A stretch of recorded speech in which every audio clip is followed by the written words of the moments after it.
ትግራይ ውስጥ ወደ የቀያቸው የተመለሱ የቀድሞ ተፈናቃዮች የደህንነት ስጋት እንዳጋጠማቸው እያስታወቁ ነው። የኢትዮጵያ ሰብአዊ መብት ኮሚሽን ይህንኑ ጉዳይ አረጋግጧል። ኮሚሽኑ ባወጣው ዘገባ እንዳለው ወደ ሰሜን ምዕራብና ደቡባዊ ትግራይ ወደሚገኙ ቀያቸው የተመለሱ ተፈናቃዮች የደህንነት ስጋትን ጨምሮ የተለያዩ ማኅበራዊና ኢኮኖሚያዊ ችግሮች አጋጥሟቸዋል። ተመላሾቹ በበኩላቸው እስካሁንም የደህንነት ስጋቱ አልቀነሰም ይላሉ። የመቀሌው ወኪላችን ሚሊዮን ኃይለሥላሴ ዝርዝር ዘገባ ልኮልናል። የኢትዮጵያ ሰብአዊ መብት ኮሚሽን የትግራይ ጦርነት ተከትሎ የተፈናቀሉ ዜጎች ሁኔታ ሲከታተል መቆየቱ የሚገልጽ ሲሆን ከዚህ በተጨማሪ ወደ ቀድሞ ቀያቸው እንዲመለሱ የተደረጉ የሀገር ውስጥ ተፈናቃዮች የሰብአዊ መብት አያያዝ ሁኔታም በትግራይ ሰሜን ምዕራብና ደቡባዊ ዞን የተለያዩ አካባቢዎች የሸፈነ ክትትል ማድረጉ አመልክቷል።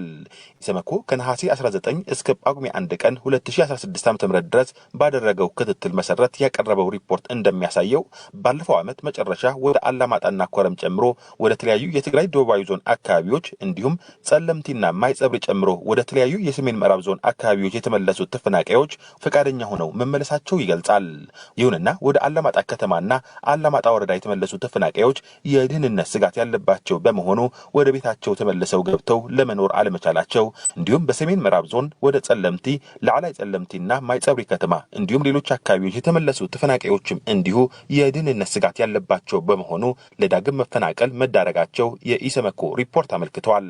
ክትትል በተደረገባቸው አካባቢዎች አብዛኞቹ ተመላሾች ወደ ስራቸው ያልተመለሱ በመሆኑ በሌሎች ስራዎች ተሰማርተው ኑሯቸውን ለመምራት የሚፈልጉ ተመላሾችም በጸጥታ ችግር ምክንያት በነጻነት ተንቀሳቅሰው ለመስራት አለመቻላቸው፣ ምግብና ሌሎች መሰረታዊ አቅርቦቶች በበቂ ሁኔታ የማያገኙ በመሆኑ ተመላሾች ለምግብ እጦትና ተያያዥ ችግሮች ተዳርገዋል ሲል ትላንት ሚያዝያ 2 ቀን 2017 ዓ.ም ያወጣው ሪፖርት ያሳያል። ስማቸው እንዲገለጽ ያልፈለጉ በሰሜን ምዕራብ ዞን ዲማ የሚኖሩትና ባለፈው ሰኔ 26 ቀን 2016 ዓ.ም ከተፈናቃይ መጠለያ ወደ ቀያቸው የገቡት ተመላሽ ስንመለስ ደህንነታችን የተጠበቀ እንደሚሆን በፌዴራልና ክልል ባለስልጣናት ተነግረውን የገባን ቢሆንም ጥበቃ የለንም፣ በዚህም አስጊ ሁኔታ ላይ እየኖርነን ይላሉ። በተፈናቃይ ያነጣጠረ ምን አለ መሰለ፣ በተደራጀ መልኩ ካለንበት ቦታ ወደ አዲስ ሰላም የሚባል ቦታ እየሄደ የተደራጀ በስነ ስርዓት ተልእኮ እየያዘ የሚያስፈራራ አካል አለ። ታጣቂዎች ናቸው፣ ሰላም አስከባሪ የሚባሉ እናስወጣለን ተብሎ የነበሩ ናቸው። አልወጡም አሉ። ተመላሹ አንዳንዶች ሁኔታው በመፍራት ዳግም ተፈናቅለው ወደ ሽረና እንዳባጉና ያሉ መጠለያዎች የሄዱበት ሁኔታም እንዳለም ገልጸዋል።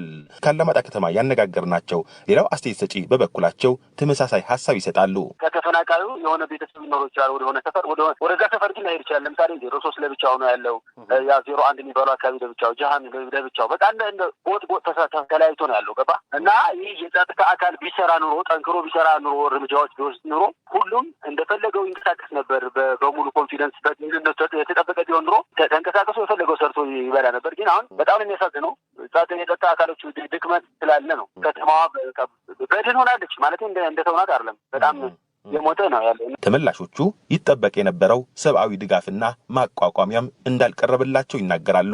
የሚገርም ገና እንደገባንም ቤታቸው በሌላ ሰው ተይዞ የቆየባቸው ሰዎች ነበሩ። እስከ 6-7 ወር ቆይተዋል ቤታቸው ሳይመለስ በሌላ ተይዞ። በኢኮኖሚ ተዳክመው የቆዩ ህዝቦች ናቸው። ያለን እየተካፈለ ዝም ብሎ እንደ እድል የቆየ እንጂ አሁን ቅርብ ጊዜ የተሰጠ ነገር አለ። እሱም ተፈናቃይ በሚል ሳይሆን ትንሽ ለማግኘት የሞከረ ነገር አለ። ከዛ ውጭ ግን ለተፈናቃይ ተብሎ የተሰጠ እርዳታ ማቋቋሚያ ሌላ ይሁን እገዛ እስካሁን ድረስ የለም። የኢትዮጵያ ሰብአዊ መብት ኮሚሽን የክትትል ግኝቶቹ መሰረት በማድረግ ምክር ሀሳቦችን ለተለያዩ ባለድርሻ አካላት ያቀረበ መሆኑ የገለጸ ሲሆን ከነዚህ መካከል ደግሞ ተመላሾች በሚገኙባቸው አካባቢዎች ደህንነታቸው የተሟላ ሁኔታ በዘላቂነት ተጠብቀው የሚኖርበት ሁኔታ እውን ለማድረግ በተለይም በውይይትና እርቅ ሰላምን የማረጋገጥ ጉዳይ ትኩረት እንዲሰጠው፣ ጉዳት የደረሰባቸው ተቋማት መልሰው በማቋቋም እንዲሁም አስፈላጊ ግብአቶችና የሰው ኃይል በማሟላት የትምህርት፣ የጤናና ሌሎች ማህበራዊ አገልግሎቶች በአፋጣኝ በተሟላ ሁኔታ እንዲቀርቡ፣ ተመላሾች ትተዋቸው የሄዱ ቤትና ሌሎች ንብረቶች መልሰው የሚያገኙበት ሁኔታ፣ ለህይወታቸው የህግና ፍትህ ዋስትና የሚያገኙበት ሁኔታ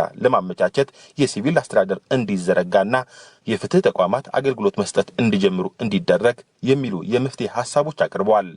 ለዲደብሊው ዘገባ ሚሊዮን ኃይለሥላሴ መቀለ። ዜና መጽሔቱ ተጠናቋል። ሳምንታዊውን የውይይት ዝግጅታችንን ላስተዋውቃችሁ።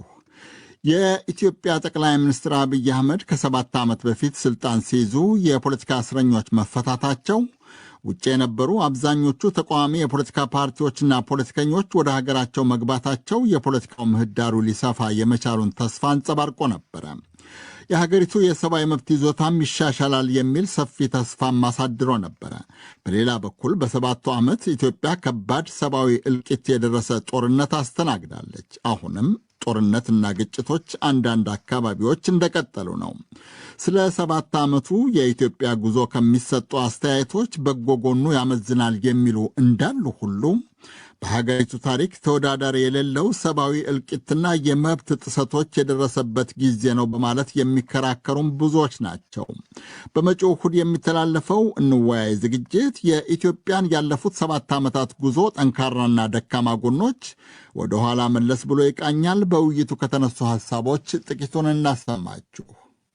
ጠቅላይ ሚኒስትሩ ለመጀመሪያ ጊዜ ፓርላማ ተገኝተው ጋዜጠኞችን ማሰራችን ጥፋት ነው፣ እኛንን ሽብርተኞች፣ ከዚህ በኋላ ሰዎች ከሕግ አግባብ ውጪ አይታሰሩም፣ አይጉላሉም፣ ሰብአዊ መብቶች ይከበራሉ፣ ምህዳሩም ይሰፋል የሚል ቃለ መሐላ አይነት ንግግር አድርገው ስለነበረ እኔም ሆንኩ በሰብአዊ መብት ላይ የምንሰራ ብዙ ሰዎች እንጠብቅ የነበረው ቃሎቻቸው እውነት ሆነው እናያለን የሚል ነበር። ከጠበቅኩት በተቃራኒ ሆኗል በእኔ በኩል። ምክንያቱም ጦርነት ውስጥ ገባን አይደለም፣ ረጅም ከ2020 በፈረንጆቹ እስከ 2022 የቆየ በጣም ደም አፋሳሽ ጦርነት ውስጥ ገባን። አሁን ደግሞ ያለፉትን ጥቂት ዓመታት ደግሞ የጸጥታው ችግር በጣም ተከስቷል። ጦርነት አሁንም ያው በአማራው ክልል ኦሮሚያም ውስጥ አለ።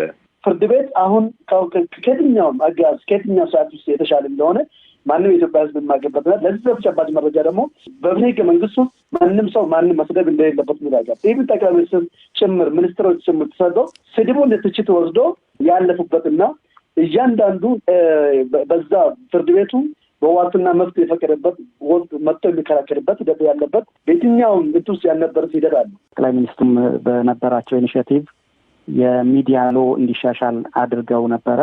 ወደ ስልጣን በመጡበት በእኛ 2010 እና 11 ማለት ነው በኢትዮጵያ ከዛ በፊት ከነበሩ 14 ዓመታት ጋር በማነጻጸር ጋዜጠኛ ያልታሰረባት ሀገር ተብላ ነበረ የለውጡ ሰሞን ማለት ነው። ከዛ በኋላ ያለውን ሁኔታ ብንመለከት ግን በጣም አስከፊ እንደሆነ ቁጥሮች ይናገራሉ። ለምሳሌ መንግስት ኮሪደር ልማት ሰራለሁ ሲል ሰዎች በ3 ቀን በ4 ቀን ኖቲስ በአስቸኳይ ልቀቁ ተብሎ ያለ ካሳ ወይ ያለ በቂ ካሳ ያለ ምትክ ከቤታቸው ተፈናቅለው ከተማ ብልጭልጭ ለማድረግ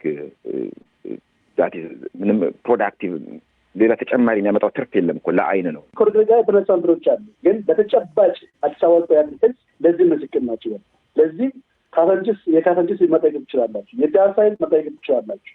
እያንዳንዱ ዜጋ በየመድረኩ ኮንሰርት ተደርጎ ተመካክሮ ተለዋጭ ቦት ሰጥቶት ይሄ የካሳንችስ ህዝብ ወይም ደግሞ የፒያሳ ህዝብ አጠቃላይ ለዚህ ምስክር ነው።